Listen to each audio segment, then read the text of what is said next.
challenging and demanding, but if that's what you're looking for, it's great. There's very few people that even understand what we're doing, let alone do what we're doing. I was 2 weeks past graduation, taking oversight of some very expensive equipment and kind of a leadership role.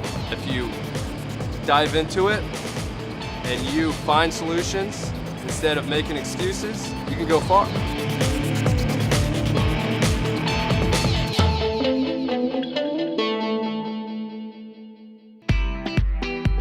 It's kind of funny, I never really expected to be working in tunnels when I first went to college. They came to our school and put on a presentation that I really found fascinating, was excited for, and after going on to my first internship, I was hooked. It just sounded really exciting, and it was something different. I actually was selected for an internship with Traylor Brothers. Just spending some time on that project, I realized that this is the industry for me.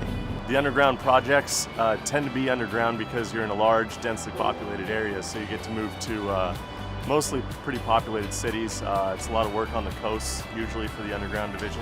To be honest with you, never really saw myself living in Los Angeles, but when the opportunity came up, I ran with it. I'm working on the West Side project in LA, and so it's a huge project. It's a $1.6 billion contract, so we're working with a couple other companies. I am a safety engineer on this project, and my role there is to make sure that everyone is working safely. Transitioning from college to working for Traylor, well, it's a very different environment, that's for sure, going from the classroom to a work site like this. Right now we're in explosive environments, we've got machinery that's never been built before, and we've had to custom build it just to be able to do the work here. Traylor Brothers did provide plenty of contacts for any questions that we may have had to adjust to that transition. Every single manager I've met at Traylor has been very hands-on and is a great teacher. I remember my first day meeting my project engineer and kind of going to him and saying, I have no idea what to expect here, like what is a tunnel boring machine, and then going into the ground and just being absolutely hooked for what it was going to be to go to work in this profession.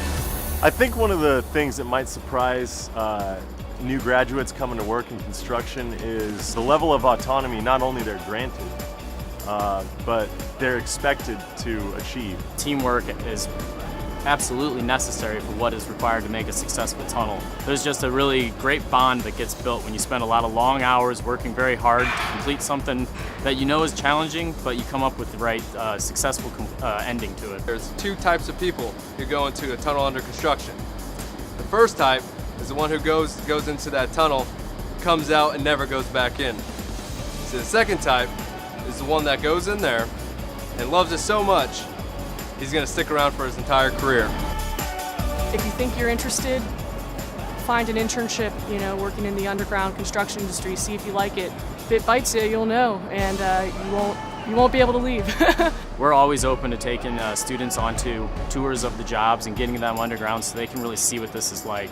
Going into underground, I'd say dive right in, please. It's definitely going to be a very busy and rewarding and beneficial industry for us young people moving forward. If you're on the fence about what direction you want to go to, underground construction is definitely something you check out, because essentially it's just too cool to not even give it a thought.